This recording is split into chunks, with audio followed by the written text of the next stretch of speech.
Welcome back to the Slayer Lineage Devlog episode 3.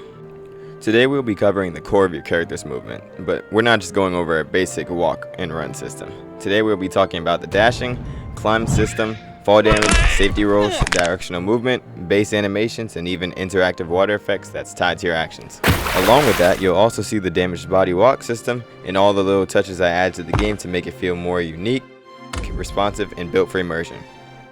But before we get started, I like to always give thanks to the community for all the support and love they've been showing me regarding this project, because initially I never thought it would have done this well from the get-go, but here we are. Each devlog has been doing really good, and that does truly make me happy to see that you guys actually enjoy the content that I'm creating. But without further interruption, let's get into it.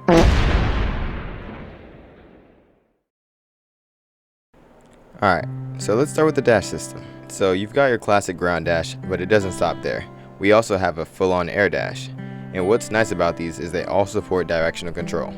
What's directional control, you may ask? I'll tell you. So practically in about any modern day Roblox Battlegrounds game you'll find, you can do something called curve dashing. In simple terms, you can curve your movement within the time of your dash. And you can do this both in air and on ground. I personally apply this to my game because it amplifies combo opening potential and it boosts overall movement, whether you're dodging or climbing.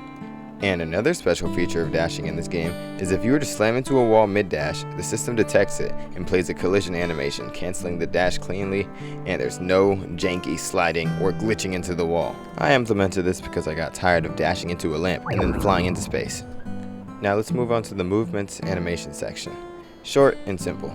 Only explanation part for this section would be your movement animations change by which weapons you equip. And with that being said, also there's directional movement. This is self-explanatory. The character faces the way that you're moving. But this greatly advocates for fluid and not stiff movement. It also advocates for your player to direct their blade in the direction that they're moving when blocking. And I personally think that's pretty cool. On to the next section. Wall climbing. Yeah, that's self-explanatory. It's fully functional. You just jump near a climbable surface and your character grabs on and scales up naturally. I'd say it takes minimal skill, but some people may still struggle. What's special about this one is most games don't have custom animations for each side of the body when you're climbing up the wall for the front, left side, and right side. But I do. And that's really all I have to say about that system. On to the next section, landing VFX. The landings also got love. This is applied for any surface or water. The effects are custom in color to each surface you touch, and then the water splash effects align with my custom water system that I created myself.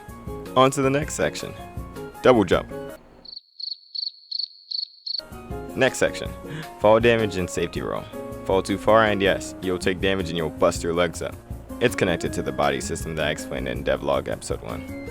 But by memory, I'm pretty sure if you fall between 1/5 of the distance considered far and right under the minimum distance needed to take fall damage, you safety roll.